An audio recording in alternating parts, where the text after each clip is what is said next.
نحمده ونصلي ونسلم على رسوله الكريم اما بعد فاعوذ بالله من الشيطان الرجيم بسم الله الرحمن الرحيم لقد كان لكم في رسول الله أسوة حسنة صدق الله العظيم وبلغنا رسوله النبي الأمين الكريم ونحن على ما قال ربنا لمن الشاهدين والشاكرين والحمد لله رب العالمين۔ آئیے ہم آپ سب مل کر اپنے اور ساری کائنات کے مرکز عقیدت ہم سب کے آقا مولا حضور تاجدار مدینہ سرور قلب و سینہ سیاح لا مکان فخر دو جہاں سرور عالم نور مجسم جناب احمد مجتبیٰ محمد مصطفیٰ ارواحنا فدا صلی اللہ تعالی علیہ وسلم کی بارگاہ قدس پناہ میں انتہائی محبت و عقیدت و احترام کے ساتھ درود و سلام کا ہدیہ پیش کر لیں۔ اللہم صلی علی سیدنا حبیبنا شفیعنا مولانا محمد وعلی آل سیدنا مولانا محمد بارک وسلم صلاۃ و سلام علیک یا رسول اللہ صلی اللہ تعالی علیہ وسلم۔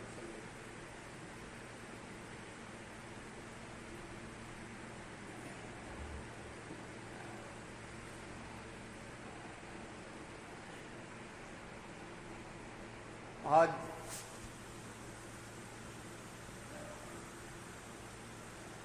رمضان المبارک کا یہ آخری جمعہ ہے اور الوداع جمعہ یا جمعۃ الوداع بھی اسے کہا جاتا ہے۔ رمضان شریف کتنی جلدی گزر گیا کچھ معلوم نہیں۔ جن کے لیے روزہ بھاری چیز ہے ان کے لیے تو ہاں بہت اچھا ہوا جلدی چلا گیا، لیکن ایک مومن کے دل سے پوچھیں کہ وہ یہی کہیں گے کہ ابھی تو تشریف لایا تھا رمضان اور ابھی ختم ہو گیا چلا گیا۔ جس کی ہر گھڑی، ہر پل، ہر منٹ، ہر سیکنڈ، ہر آن، ہر لمحہ اللہ کی کروڑوں رحمتیں لے کر کے آیا تھا، وہ ہم سے رخصت ہونے والا ہے۔ پتہ نہیں اگلے سال ہم کو نصیب ہو یا نہ ہو، ہم میں سے کس کو نصیب ہوگا کس کو نہیں ہوگا، پھر یہ رحمتوں اور برکتوں والا مہینہ ہمیں نصیب ہوگا یا نہیں ہوگا، اس لیے کہ موت کا کوئی ٹھیک نہیں ہے، کب آ جائے کس وقت آ جائے۔ تو جن کے لیے رمضان بھاری ہے، ایک بوجھ کی طرح جن کو سمجھتے ہیں، جن کے ایمان میں کجی ہے، جن کے دل میں کجی ہے، جن کے دل میں نفاق ہے، وہ تو یہ سوچتے ہوں گے کہ اچھا ہوا جلدی چلا گیا، لیکن روزہ رکھنے والوں سے پوچھئے، درد مند دل والوں سے پوچھئے، کامل الایمان مسلمانوں سے پوچھئے تو وہ کہیں گے کہ بہت جلدی چلا گیا، بہت جلدی چلا گیا، دنوں میں برکت نہیں ہے، قیامت کی نشانی ہے نا۔ وہ سب جانتے ہیں کہ قیامت جب قریب ہوگی تو سال مہینے کی طرح ہو جائے گا، مہینہ ہفتے کی طرح ہو جائے گا، ہفتہ دن کی طرح ہو جائے گا، دن جو ہے گھنٹے کی طرح سے ہو جائے گا۔ ایسا نہیں ہے کہ وہ 24 گھنٹے کے بجائے 1 گھنٹے کا دن ہو جائے گا، ایسا نہیں ہوگا، دن وہی 24 گھنٹے کا رہے گا، لیکن اس کے اندر جو برکت ہوگی وہ ختم ہو جائے گی۔ پہلے زمانے میں لوگ تھوڑے وقت میں بہت سارا کام کر لیتے تھے، اور آج دن بھر میں تھوڑا سا کام ہوتا ہے، اور ایک دن ایسا آئے گا کہ ابھی کھانا کھانے کے لیے بیٹھے تھے، ابھی کھا ہی رہے ہیں، کھاتے کھاتے جو ہے سورج ڈوب گیا، ایسا بھی ہوگا، دن ختم ہو جائے گا۔ تو بہرحال یہ جمعۃ الوداع ہے، اور جمعۃ الوداع کے اس موقع پر آج میں نے ایک عنوان تلاش کیا، میرے ذہن ذہن دوڑاتے دوڑاتے اچانک میرے ذہن میں یہ بات آئی کہ جمعۃ الوداع کے موقع پر ہمارے حضور صلی اللہ علیہ وسلم کے حجۃ الوداع کا جو خطبہ ہے، جمعۃ الوداع اور حجۃ الوداع، جمعۃ الوداع کے اس موقع پر حضور صلی اللہ علیہ وسلم کے خطبہ حجۃ الوداع بیان کیا جائے اور اس میں جو خاص خاص نکات ہیں وہ پیغام کے طور پر امت مسلمہ کے لیے پیغام کے طور پہ بیان کیا جائے، تو انشاءاللہ اس خطبہ مبارکہ کا کچھ حصہ ہم آپ کے سامنے بیان کریں گے۔ ایک مرتبہ درود پاک پڑھ لیجیے، اللہم صلی علی سیدنا حبیبنا شفیعنا مولانا محمد وعلی آلہ واصحابہ وبارک وسلم صلاۃ وسلام علیک یا رسول اللہ۔ حجۃ الوداع کا خطبہ حدیث پاک کی تمام کتابوں میں، جتنی بھی کتابیں ہیں سب کتابوں کے اندر جو حضور صلی اللہ علیہ وسلم کا خطبہ مبارک موجود ہے۔ حجۃ الوداع کے موقع پر جو خطبہ حضور نے ارشاد فرمایا وہ پیش خدمت ہے۔ راوی حدیث فرماتے ہیں، اذا كان يوم الحج اتى رسول الله صلى الله عليه وسلم عرفة فنزل بها حتى اذا زاغت الشمس امر بالقصواء فرحلت له فاتى بطن الوادي فخطب الناس خطبته التي بين فيها ما بين۔ راوی حدیث فرماتے ہیں، اچھا یہ حدیث پاک بہت سارے صحابہ کرام سے مروی ہے، تو ہم راویوں کو چھوڑتے ہیں اور خاص جو مین حدیث سے پاک ہے وہ بیان کرتے ہیں۔ راوی حدیث فرماتے ہیں کہ رسول اللہ صلی اللہ تعالی علیہ وسلم حج کے دن عرفہ تشریف لائے۔ حج کا کون سا دن ہے؟ حج کے 5 دن ہے نا، 5 میں سے جو مین جو دن ہے وہ عرفہ کا دن ہے، اس لیے چونکہ اس میں وقوف عرفہ فرض ہے، وقوف عرفہ حج کا ایک بنیادی رکن ہے، اس لیے اس مناسبت سے اس دن کو یوم عرفہ کہا جاتا ہے۔ تو حج کے دن رسول اللہ صلی اللہ تعالی علیہ وسلم عرفہ تشریف لائے، حضور نے وہاں پہ قیام فرمایا۔ جب سورج ڈھلنے لگا تو سرکار صلی اللہ علیہ وسلم نے اپنی اونٹنی قصوا کو لانے کا حکم دیا، چنانچہ اونٹنی تیار کر کے اس پہ رحل ڈال کر کے حاضر بارگاہ کی گئی۔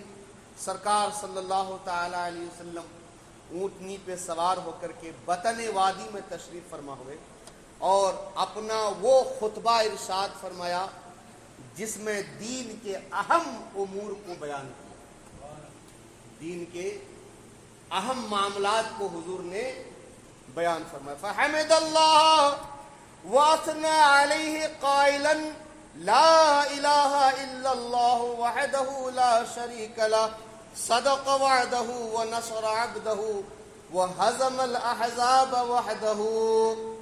تو رسول اللہ صلی اللہ علیہ وسلم نے خطبے میں اللہ تعالیٰ کی حمد و ثنا کرتے ہوئے کہا کہ اللہ کے سوا کوئی معبود نہیں، لا الہ الا اللہ، اللہ کے سوا کوئی معبود نہیں، وحدہ لا شریک لہ، وہ یکتا ہے، تنہا ہے، اکیلا ہے، اس کا کوئی شریک نہیں۔ صدق وعدہ، اس نے اپنا وعدہ سچ کر دکھایا، اس نے اپنا وعدہ سچ کر دکھایا، سچا کیا۔ سورہ فتح 26واں پارہ سورہ فتح پورا اللہ تعالیٰ نے وعدہ فرمایا کہ اللہ تعالیٰ نبی اور نبی کے ماننے والوں کو غالب فرمائے گا، فتح عطا فرمائے گا۔ فتحا مبینہ، انا فتحنا لک فتحا مبینہ، تو اللہ نے اپنا وعدہ سچ کر دکھایا کہ مسلمانوں کو اللہ نے فتح مبین عطا فرمائی. وَنَصَرَ عَبْدَهُ، اور اپنے بندے کی مدد فرمائی. بندے سے مراد بندہ خاص رسول اللہ صلی اللہ تعالی علیہ وسلم ہے. اللہ نے اپنے بندے کی، رسول کی مدد فرمائی. وَهَزَمَ الْأَحْزَابَ وَحْدَهُ، اور تنہا اس کی ذات پاک نے تمام قوتوں کو، تمام گروہوں کو مغلوب کر دیا، بھگا دیا. خاص طور سے غزوہ احزاب کے موقع پر،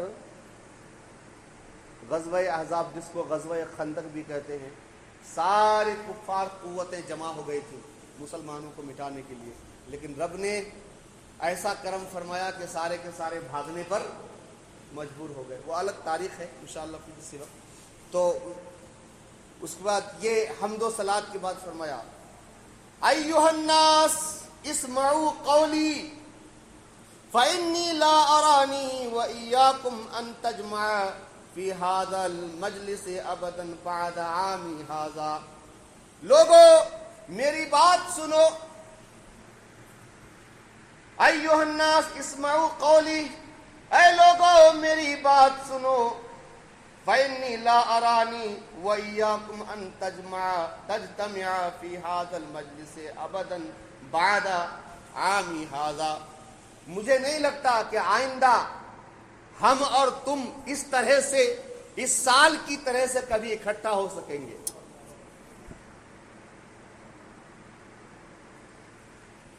اور واقعی ایسا بھی ہے. اور حضور نے یعنی مطلب یہ ہے کہ جس طرح اس سال میں نے حج کیا ہے تم سب کے ساتھ، آئندہ حج نہیں کر سکوں گا، اس لیے کہ میری وفات ظاہری ہو جائے گی. چنانچہ وفات ظاہری ہوگی.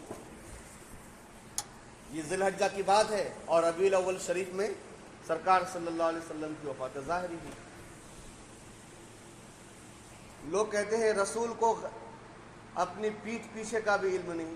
میں تو کہتا ہوں کہ اور کوئی غیب کیا تم سے نہا ہو بھلا، جب نہ خدا ہی چھپا تم پہ کروڑوں درود. رسول کو یہ بھی معلوم ہے کہ ہماری وفات ظاہری کب ہوگی. اشارے کنائے میں فرما بھی دیا، اشارے کنائے میں فرمائے بھی دیا، اور اکیلے میں نہیں فرمایا، بھرے مجمع میں کم و بیش 1,24,000 صحابہ کرام کی موجودگی میں فرمایا کہ آئندہ سال ہم حج نہیں کر پائیں گے. یہ تمہارے ساتھ یہ ہماری مجلس آخری مجلس ہے، اس لیے اس کو چونکہ وداعی کلمات بھی فرمائے تھے حضور نے، اس لیے اس کو حجۃ الوداع کہا جاتا ہے نا، حجۃ الوداع کہا جاتا ہے. بلکہ رسول اللہ صلی اللہ علیہ وسلم نے ایک بار آخری دنوں میں صحابہ کرام سے فرمایا تھا کہ اللہ تعالیٰ نے اپنے ایک بندے کو اختیار دیا کہ وہ یا تو دنیا میں رہنا پسند کرے یا رب کی بارگاہ میں جانا پسند کرے. تو اس بندے نے دنیا میں رہنے کے بجائے رب کی بارگاہ میں جانے کو پسند کیا ہے. یہ سن کر کے حضرت ابوبکر صدیق رونے لگے. صحابہ کرام آپس میں کہنے لگے ان شیخ کو کیا ہو گیا ہے، کاہے کو رو رہے ہیں، کاہے کو رو رہے ہیں. یہاں تو رونے والی کوئی بات ہی نہیں ہے. جب سرکار صلی اللہ علیہ وسلم کی وفات ظاہری ہوئی کچھ دنوں کے بعد، تو لوگوں کو سمجھ میں آیا کہ حضور جس بندے کے بارے میں فرما رہے تھے وہ کوئی اور نہیں، خود حضور ہیں. اور حضرت ابوبکر صدیق عالم الناس ہیں. حضور کے کلمات کو جتنا ابوبکر صدیق سمجھتے ہیں وہ اور کوئی نہیں سمجھتا ہے.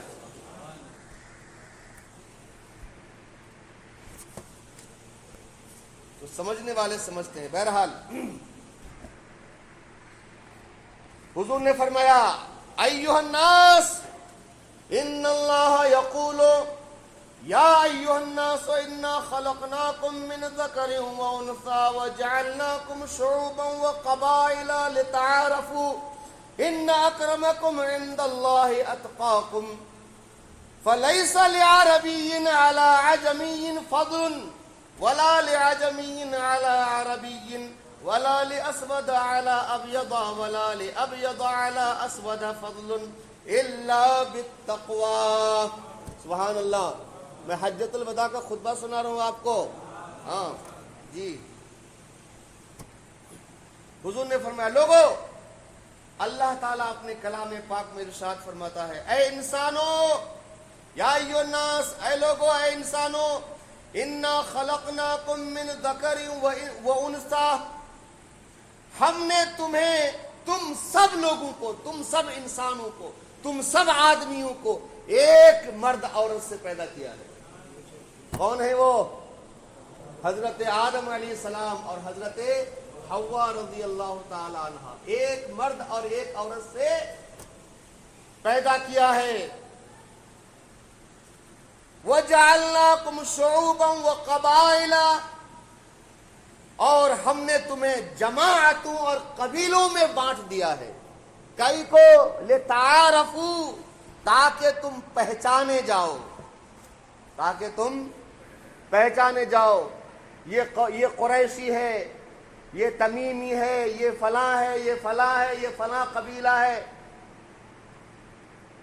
یہ جو قبیلے ہیں، یہ جو خاندان ہیں، یہ کیوں ہے؟ بڑائی بیان کرنے کے لیے نہیں، فخر کرنے کے لیے نہیں، مباحات کرنے کے لیے نہیں، ایک دوسرے کو نیچا دکھانے کے لیے نہیں، بس لتعارفوا، بس پہچان کے لیے، شناخت کے لیے. اب محمد حسین خالی نام ہو تو اولڈ ہبلی میں پتہ نہیں کتنے محمد حسین نکل جائیں گے. لیکن جب اس میں آڑا نام لگا دیا، کوئی بنکاپور ہے، کوئی دھارواڑ ہے، ہاں، کوئی کرجگی ہے، کوئی فلاں ہے، کوئی فلاں ہے، تو یہ جو لگا دیا لاسٹ میں، یہ کس لیے ہے؟ لتعارفوا، یہ صرف پہچان کے لیے ہے. یہ مغل ہونا، یہ پٹھان ہونا، یہ ملک ہونا، یہ فلاں خاندان سے ہونا، یہ فلاں خاندان سے ہونا، یہ فخر و مباحات کے لیے نہیں، ایک دوسرے کو نیچا دکھانے کے لیے نہیں ہے. یہ بس صرف لتعارفوا، صرف پہچان کے لیے. اور علماء انصاف فرماتے ہیں صرف عرب کے لوگوں کی، یہ جو نسب والا جو معاملہ ہے نا، صرف عرب کے لوگوں کا نسب محفوظ ہے.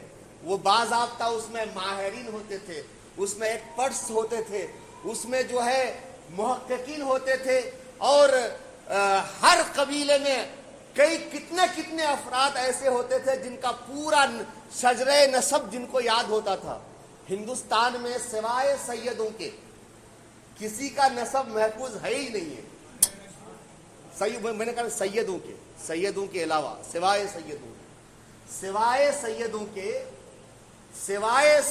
کے، سب میں بار بار کہہ رہا ہوں، سوائے سیدوں کے کسی کا نسب محفوظ ہے ہی نہیں. تو میں کئی کو شیخ کر کے اپنی بڑائی بیان کروں، اور آپ کئی کو پٹھان کر کے اپنی بڑائی بیان کریں. ہاں، نسب عجم میں، عرب کے علاوہ عجم کا نسب جو ہے محفوظ ہے ہی نہیں ہے. جب ہے ہی نہیں تو پھر نسب پر فخر کر کے، برادری پر فخر کر کے، ہم انصاری ہیں، ہم مغل ہیں، ہم پٹھان ہیں، ہم یہ ہیں، ہم وہ ہیں، کرنے کی ضرورت یہ صرف اس لیے ہے لتعارفوا، پہچان کے لیے. فرمایا آگے اللہ قرآن پاک میں ارشاد فرماتا ہے، ان اکرمکم عند اللہ اتقاکم. لوگوں سنو، تم میں اللہ کے نزدیک سب سے زیادہ عزت والا وہی ہے جو سب سے زیادہ متقی و پرہیزگار ہے. اسلام میں عزت کا دار و مدار خاندان نہیں ہے، مرتبے کا دار و مدار برادری نہیں ہے، مرتبے کا دار و مدار قبیلہ نہیں ہے. فرمایا ان اکرمکم عند اللہ اتقاکم، تم میں اللہ کے نزدیک عزت والا وہی ہے جو زیادہ پرہیزگار ہے. جو جتنا زیادہ متقی وہ اللہ کے نزدیک اتنا ہی زیادہ عزت والا. یہ آیت کوڈ کرنے کے بعد حضور نے اس کو کوڈ کیا، قرآن کریم کی اس آیت کو حضور نے اپنے خطبے میں کوڈ کیا، اور اس کے بعد فرمایا فَلَيْسَ لِعَرَبِيٍّ عَلَىٰ عَجَمِيٍّ فَضْلٌ، کسی عربی کو کسی عجمی پر فضیلت نہیں ہے، وَلَا لِعَجَمِيٍّ عَلَىٰ عَرَبِيٍّ، اور نہ کسی عجمی کو عربی پر فضیلت ہے۔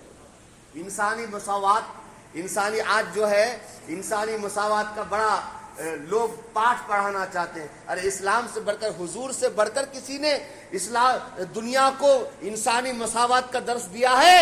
فرمایا عربی ہے ٹھیک ہے تم عربی ہو، عجمی ہو تو ٹھیک ہے تم عجمی ہو، صرف عربی ہونے کی بنیاد پر کسی عجمی پر تمہیں کوئی فضیلت نہیں ہے، اور صرف عجمی ہونے کی بنیاد پر تمہیں کسی عربی پر کوئی فضیلت نہیں ہے۔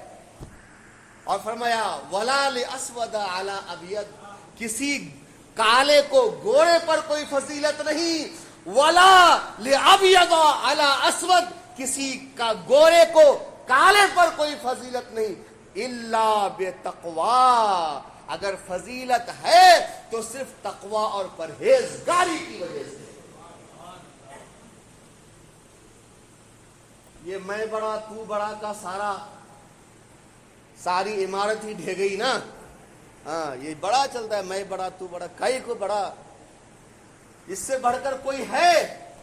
اس سے بڑھ کر کوئی ثبوت دیکھنا چاہتے ہیں؟ حضور نے فرمایا عربی کو عجمی پر کوئی فضیلت نہیں، عجمی کو عربی پر کوئی فضیلت نہیں، کسی گورے کو کالے پر کوئی فضیلت نہیں، کسی کالے کو گورے پر کوئی فضیلت نہیں۔ فضیلت کا معیار، فضیلت کی کسوٹی صرف اور صرف ایک ہے، اور وہ ہے تقوی اللہ، اللہ کا تقوی، پرہیزگاری، پرہیز۔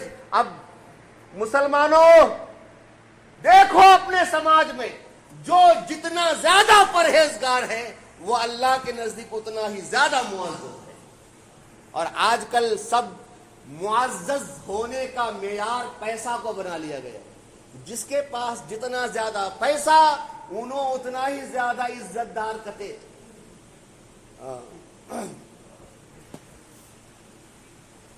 تو یہ ہمارا تمہارا بنایا ہوا ہے عہدہ اور پیسہ، عزت کا جو معیار یہ بنایا ہے ہم نے اور آپ نے بنایا ہے، ان ظالم حکمرانوں نے بنایا ہے۔ اللہ اور اس کے رسول کا عطا کردہ جو معیار ہے وہ تقوی ہے۔ جو جتنا زیادہ متقی پرہیزگار، جو جتنا زیادہ حرام سے بچتا ہے، جو جتنے زیادہ شبہات سے بچتا ہے، جو جتنا زیادہ فرائض کی تکمیل کرتا ہے، جو جتنا زیادہ سنت اور مستحبات پر عمل کرتا ہے، وہ اتنا ہی زیادہ اللہ کے نزدیک پسندیدہ ہے، عزت والا ہے۔ اس لیے تو قرآن کریم میں سورہ بینہ کے اندر اللہ نے ارشاد فرمایا ان الذین آمنوا وعملوا الصالحات اولئک هم خیر البریہ، او کما قال، کہ جو ایمان لائے اور اچھے کام کیے وہ اللہ کے نزدیک تمام مخلوقات میں سب سے بہتر ہیں۔ اور آگے فرمایا ان الذین کفروا وکذبوا بآیاتنا، جن لوگوں نے کفر کیا اور ہماری آیتوں کو جھٹلایا، وہ اولئک ہم شر البریہ، تمام مخلوقات میں وہ سب سے بدترین ہیں۔ اس لیے میں کہا کرتا ہوں جھوپڑی میں رہنے والا ایک مسلمان، غریب مسلمان، وائٹ ہاؤس میں رہنے والے صدر سے لاکھ کروڑوں اربوں خربوں درجہ بہتر ہے۔ ہاں، کسوٹی دولت نہیں، کسوٹی پیسہ نہیں، کسوٹی عہدہ نہیں، عزت کی کسوٹی اللہ کے نزدیک تقوی ہے۔ ٹھیک ہے، اس کے بعد فرمایا، دوسری بات بھی سن لیجئے، ارشاد فرمایا الناس من آدم و آدم من تراب، تمام انسان آدم سے ہیں، تمام انسان آدم سے ہیں، وہ آدم من تراب، اور آدم علیہ السلام مٹی سے بنائے گئے۔ جب سب آدم کے بیٹے ہیں تو یہ اونچ نیچ کائے کو، یہ میں بڑا تو بڑا کائے کو؟ یہاں تو اچھا وہ آدم و من تراب کہہ کے اس طرف بھی اشارہ ہے، آدم علیہ السلام مٹی سے بنائے گئے تھے، مٹی کا مزاج نیچے جانا ہے، مٹی کا مزاج نیچے جانا ہے، عاجزی کرنا ہے، لہذا اگر تم آدم کے بیٹے ہو تو تمہارے اندر عاجزی ہونا چاہیے، تواضع ہونا چاہیے، انکساری ہونا چاہیے، گھمنڈ نہیں ہونا چاہیے، تکبر نہیں ہونا چاہیے۔ تکبر تو شیطان نے کیا تھا، اور جس نے کیا تھا وہ ایسا مردود ہوا کہ ہمیشہ کے لیے مردود ہو گیا، اور ہر مسلمان جب بھی اعوذ باللہ پڑھتا ہے اس کے اوپر جا کر کے لعنت پڑتی ہے۔ تکبر کا انجام بڑا برا ہے، گھمنڈ کا انجام برا ہے۔ تم آدم کے بیٹے ہو اور آدم مٹی سے بنائے گئے ہیں، مٹی کا مزاج بھی تو دیکھو، مٹی کا مزاج دیکھو نا، عاجزی اختیار کرو نا۔ فرمایا الناس من آدم وآدم من تراب، انسان سب کے سب آدم کی اولاد ہیں اور آدم مٹی سے بنائے گئے۔ الا کل معصرۃ او دم او مال یدعى به فهو تحت قدمی ہاتین الا صدانۃ البیت وسقایۃ الحاج۔ فرمایا اب فضیلت و برتری کے سارے دعوے، فضیلت و برتری کے، آپ غور کیجئے، پہلے فرمایا لوگو تم ایک مرد ایک عورت سے پیدا کیے گئے ہو، ٹھیک ہے؟ یہ قبیلے جو ہیں برتری کے لیے نہیں ہیں، یہ خاندان برتری کے لیے نہیں ہے، بس یہ صرف پہچان کے لیے ہے، آپسی پہچان کے لیے ہے۔ کسی عربی کو اجمی پر، کسی اجمی کو عربی پر، کسی گورے کو کالے پر، کسی کالے کو گورے پر، کسی ہندوستانی کو پاکستانی پر، کسی پاکستانی کو ہندوستانی پر، کوئی فضیلت نہیں الا بتقوی، سوائے تقوی اور پرہیزگاری کے۔ اس کے بعد فرمایا تم سب آدم کے بیٹے ہو، آدم مٹی سے بنائے گئے ہیں۔ اس کے بعد فرمایا فضیلت اور برتری کے سارے دعوے، خون اور مال کے سارے مطالبے، سارے انتقام جو تم لوگ پہلے ایک دوسرے سے لیتے تھے، فرمایا تحت قدمی ہاتین، یہ سب کے سب میرے ان دو قدموں کے نیچے رون دے گئے ہیں، سب رون دے گئے۔ یہ فضیلت کے سارے دعوے، میں وہ تو وہ، یہ سارے دعوے حضور کے قدموں کے نیچے رون دے گئے ہیں، کچلے گئے ہیں، کھندل، کیا بولتے ہیں کھندلنا بولتے ہیں کیا؟ ہاں کھندلے گئے ہیں جی، سب کھندلے گئے ہیں۔ ہاں جب حضور نے کھندل دیا ہے اپنے مبارک پاؤں سے، تو اب کس بات پر گھمنڈ، کس بات پر فخر، کس بات پر ناز؟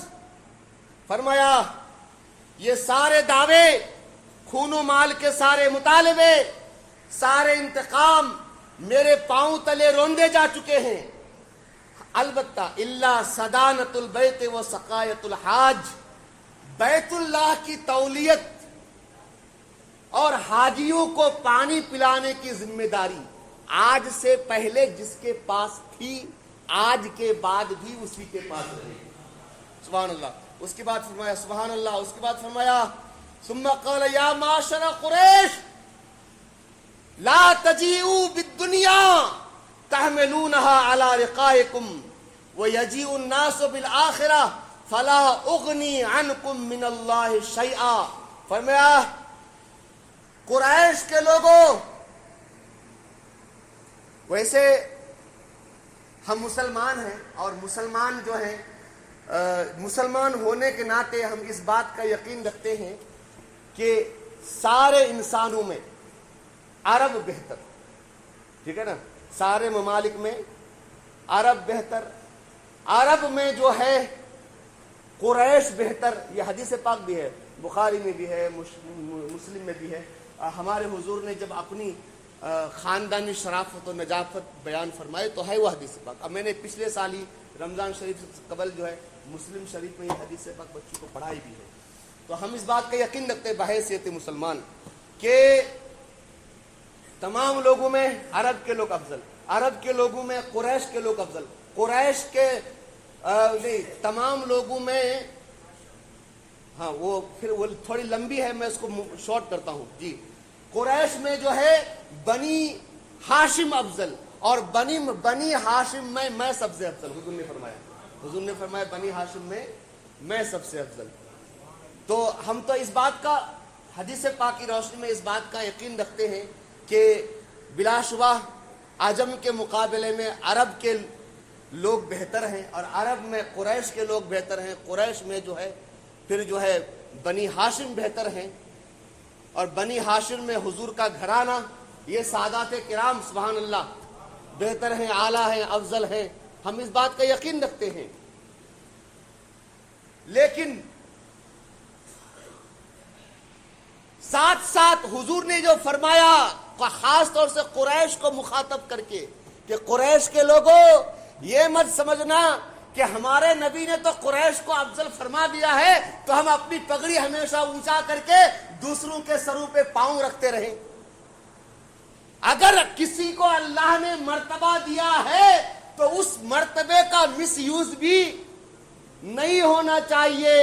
مال دیا ہے تو مال کا مس یوز نہیں ہونا چاہیے. عہدہ دیا ہے تو عہدے کا مس یوز نہیں ہونا چاہیے. اگر آپ تحصیلدار ہیں کسی بڑے آفس میں ہیں تو مس یوز کر کے نیچے کی آمدنی نہیں ہونی چاہیے. رشوت ہے یہ. فرمایا الراشی والمرتشی کلاہما فی النار. رشوت دینے والا اور لینے والا دونوں دو زخی ہیں. رشوت دینے والا اور لینے والا دونوں دو زخی ہے. میں نے شاید کسی جمعہ میں عرض کیا تھا یہ شادی سے پہلے جو لین دین والا معاملہ ہے آپ ساتھ میں وہ جو طے کرتے ہیں وہ بھی رشوت کے زمرے میں آتا ہے. بھائیو آج جمعۃ الوداع کا ایک پیغام خطبہ حجۃ الوداع کے روشنی میں میں آپ سے عرض کر رہا ہوں. یہ لین دین والا آفسات کا معاملہ جو ہے آپ جو معاملات کرتے ہیں یہ چھوڑو. رشوت کے ضمن میں آتا ہے یہ. اگر وہ بیٹی کی ہم نے بیٹی اگر آپ کو نہیں دیا ہوتا، آپ کے گھر میں بیٹی اگر ہم نے نہیں دیا ہوتا تو یہ آپ 50,000 کس چیز کے بدلے میں مانگتے؟ یہ 50,000 جو ڈیمانڈ کر رہے ہیں وہ بیٹی دینے کے نا اس میں نا. تو چونکہ بیٹی دے رہے ہیں اس کے بدلے میں آپ ہم سے 50,000 روپے اینٹ رہے ہیں. رشوت ہو گئی ہے. بچو اس سے بچو. چھوڑو یہ سب معاملات. اسلام نے شادی کو سب سے آسان بنایا ہے. ابھی ہمارے پچھلے دنوں ابھی 2-3 دن پہلے عصر کے بعد مسئلہ پوچھا. ایک جماعت والوں نے لڑکے کو مجبور کر رہے ہیں کہ وہ کھلا دے دیں. لڑکی کھلا پوچھ رہی ہے کھلا دے دیں. تو کھلا کا مسئلہ یہ ہے کہ مال کے بدلے نکاح زائل کرنا، مال کے بدلے نکاح کو ختم کر دینا. اب مال یعنی عورت مال دے، کچھ رقم پیسہ جو بھی ہو مال دے، اور اس مال کے بدلے میں شوہر جو ہے اس کو اپنے نکاح سے آزادی دے دے. اسے کہتے ہیں خلا. ٹھیک ہے نا، خلا کہتے ہیں اسے.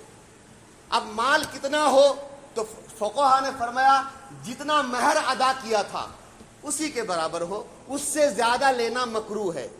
اس سے زیادہ مال لینا شوہر کے لیے مکروہ ہے. تو مال کے بدلے نکاح زائل کرنے کو خلا کہتے ہیں. تو خلا کا معاملہ جماعت والوں کے پاس آیا اور جماعت والے کیا کرے،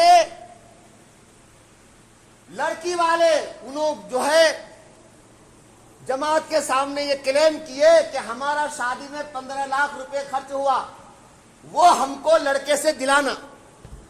میں نے کہا یہ تو سراسر ظلم ہے. مجھے وہ غصہ بھی آ گیا تھا. ہمارے بچے وہ تھے اس دن، وہ عصر کے بعد جو ہے مجھے غصہ آ گیا تھا. یہ کیا ظلم ہے بھائی؟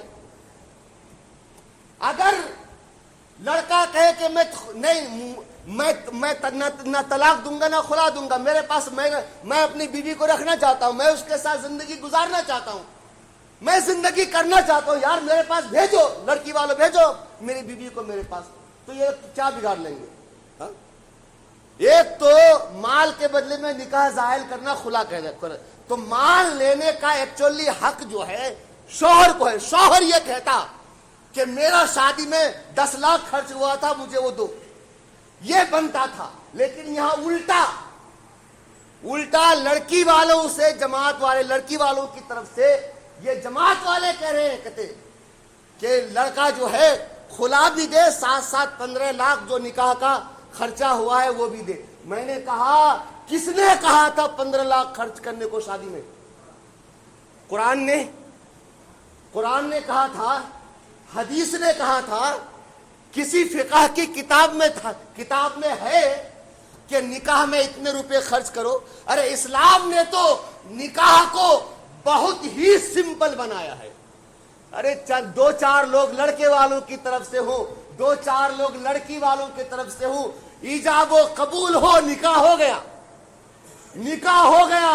لڑکی والوں کے ذمے تو کھانا ہے ہی نہیں، یہ منگنی کا جھنجٹ تو اسلام میں ہے ہی نہیں۔ کس نے کہا تھا 15 لاکھ روپے خرچ کرنے کے لیے؟ ناجائز خرچ کیا وہ، اور جو ناجائز خرچ کیا وہ ناجائز خرچہ تم لڑکے سے وصول کرو گے، یہ تو ظلم پر ظلم ہو گیا نا۔ جماعت والے بھی کیسے ہیں؟ سبحان اللہ، اللہ ہدایت نصیب فرمائے۔ ظلم نکو کرو، ظلم نکو کرو، اپنے عہدے کا غلط فائدہ نکو اٹھاؤ، اپنے خاندان، اپنے مرتبے، اپنے پیسے کا غلط فائدہ مت اٹھاؤ۔ اگر اللہ نے عزت بخشی ہے تو اس عزت کو سنبھال کے رکھو، ایسے سنبھال کے رکھو کہ جب رب کی بارگاہ میں پیش ہو تو تمہیں شرمندگی نہ اٹھانی پڑے۔ اس لیے خاص طور سے حضور نے قریش کو مخاطب کر کے فرمایا، اے قریش کے لوگوں، ایسا نہ ہو کہ اللہ کے حضور تم اس طرح آؤ کہ تمہاری گردنوں پر گناہوں کا بوجھ ہو، دنیا کا بوجھ لدا ہوا ہو، اور دوسرے لوگ آخرت کے سامان کے ساتھ آئیں۔ تم جو قریش کے ہو، تم اس فخر میں رہ گئے ہم تو قریش ہی ہیں۔ سید یہ نہ سوچے کہ ہم تو سید ہیں، ہمیں کسی کام کی کیا ضرورت ہے، نماز پڑھنے کی کیا ضرورت ہے، زکوٰۃ دینے کی کیا ضرورت ہے، خیر خیرات کرنے کی کیا ضرورت ہے۔ سید ہے بلا شبہ ہمارے سر آنکھوں پر، لیکن جس طرح سے ایک دوسرے مسلمان پر نماز فرض ہے ویسے ہی سید صاحب پر بھی ہے، جس طرح سے زکوٰۃ ایک دوسرے صاحب نصاب مسلمان پر فرض ہے اسی طرح سے سید صاحب پر بھی زکوٰۃ فرض ہے۔ تو فرمایا کہیں ایسا نہ ہو اے قریش کے لوگوں، دوسرے لوگ تو نماز لے کے آئے، روزہ لے کے آئے، حج لے کے آئے، زکوٰۃ لے کے آئے، خیر خیرات لے کے آئے، اور تم اپنے کاندھوں پر گناہوں کا بوجھ لے کر کے آؤ، تم اپنے کاندھوں پر دنیا کا بوجھ لے کے آؤ۔ سنو، اگر ایسی حالت ہوگی تو پھر میں بھی تمہارے کام نہیں آؤں گا۔ جی فرمایا فلا اغنی عنکم من اللہ شیئا، اگر تم ایسے آئے، دوسرے لوگ نیکیوں کے ساتھ آئے، تم قریش ہونے کے فخر میں رہ گئے اور دنیا کا بوجھ لے کے آئے، تو کل قیامت کے دن میں بھی تمہیں اللہ سے نہیں بچا سکوں گا، میں بھی تمہارے کام نہیں آؤں گا۔ معلوم ہوا بھائیو، حقوق کی ادائیگی بہت ضروری ہے، نہیں ہے کہ نہیں ہے؟ حقوق کی ادائیگی بہت ضروری ہے۔ میں سوچا تھا کہ پورا خطبہ ابھی پڑھ دوں گا، لیکن یہاں تو دو تین پوائنٹ میں جو ہے پورا اتنا سارا وقت ہو گیا۔ مجھے کبھی دل کرتا ہے کبھی 5-6 گھنٹے تقریر کرنے کا ایک ساتھ موقع مل جائے تو شاید کچھ دل بھر کے بیان کیا جائے۔ انشاءاللہ میں اس چیز کو، اس خطبہ جمعۃ الوداع کو انشاءاللہ میں مکمل کروں گا اور آپ کے سامنے پورا خطبہ، چاہے 1 جمعہ 2 جمعہ میں ہو 3 جمعہ میں ہو، بیان کرنے کی کوشش کروں گا۔ والسلام علیکم ورحمۃ اللہ۔ کھڑے ہو کے صفے بنا لیجیے, اس کے بعد سنتیں پڑھیے.